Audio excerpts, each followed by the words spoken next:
और अब बात रक्षा मंत्री राजनाथ सिंह की, जिन्होंने गुजरात के भुज एयरबेस से एक बार फिर पाकिस्तान को चेतावनी दी है। एयरफोर्स के जवानों की तारीफ करते हुए राजनाथ सिंह ने कहा है कि ऑपरेशन सिंदूर के दौरान जो कुछ अभी हुआ है वो ट्रेलर था, जरूरत पड़ी तो पूरी फिल्म दिखाएंगे।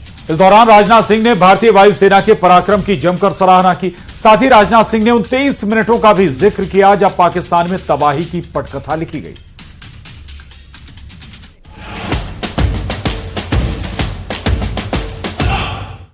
भुज एयरबेस पर रक्षा मंत्री राजनाथ सिंह की ये उन महाबलियों से मुलाकात की तस्वीर है जिन्होंने ऑपरेशन सिंदूर के दौरान न सिर्फ अपने जबरदस्त कौशल का प्रदर्शन किया, बल्कि अपनी हदों में रहकर आतंकी अड्डों और दुश्मनों के 10 से ज्यादा एयरबेस को तबाह कर दिया।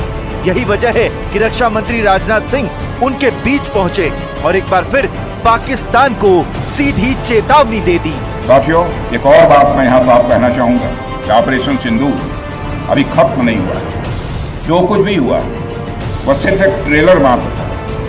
अब समय आएगा, जब भी सही समय आएगा तो हम पूरी पिक्चर भी दुनिया को दिखाएंगे। इस दौरान रक्षा मंत्री राजनाथ सिंह ने भारतीय वायुसेना की जमकर तारीफ की। ऑपरेशन सिंदूर के दौरान भारतीय सेना के अद्भुत शौर्य की सराहना करते हुए देश के रक्षा मंत्री राजनाथ सिंह ने उन 23 मिनटों की कहानी का भी जिक्र किया जिन 23 मिनटों में पाकिस्तान बुरी तरह पस्त हो गया। भारतीय वायुसेना के लिए सिर्फ 23 मिनट यह काफी थे पाकिस्तान की सरजमी पर पल रहे आतंक के अजगर को कुचलने के लिए, और वह आपने करके दिखाया। जितनी देर में लोग नाश्ता पानी निपटाते हैं उतनी देर में आपने दुश्मनों को निपटा दिया।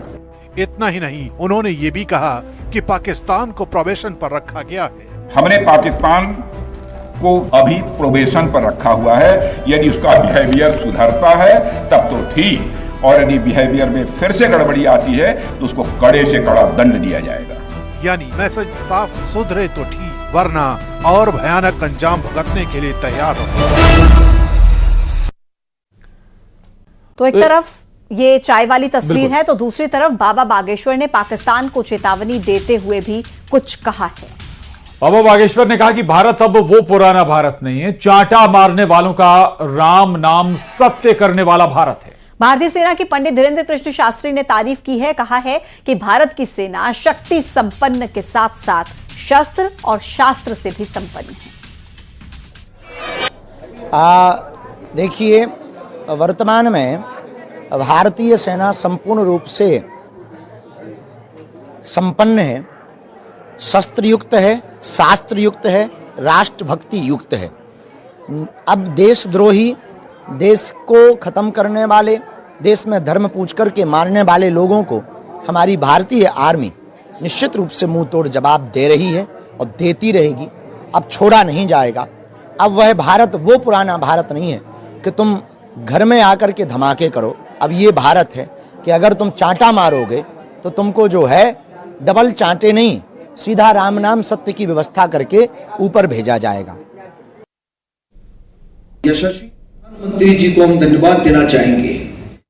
के विवादित बयान की बता दें आपको कि प्रियंका गांधी ने भी एमपी के डिप्टी सीएम जगदीश देवड़ा के बयान पर सोशल मीडिया पर लिखा है। प्रियंका ने लिखा, पूरे देश की जनता सेना के शौर्य पर गौरवान्वित है, लेकिन भाजपा के लोग सेना को अपमानित कर रहे हैं और भाजपा अपने इन नेताओं पर कार्रवाई करने की जगह पर उन्हें बचाने में पूरा जोर लगा रही है। बीजेपी ऐसा करके हमारी सेना और देशवासियों को क्या संदेश देना चाहती है, इस सवाल भी प्रियंका गांधी ने उठाया है। तो सोशल मीडिया एक्स पर प्रियंका गांधी लिखती हैं, बीजेपी पर सवाल भी उठाती हैं। इस सेना ने देश का शौर्य बढ़ाया, सम्मान बढ़ाया, लेकिन दूसरी तरफ बीजेपी के नेता लगातार सेना का अपमान कर रहे हैं।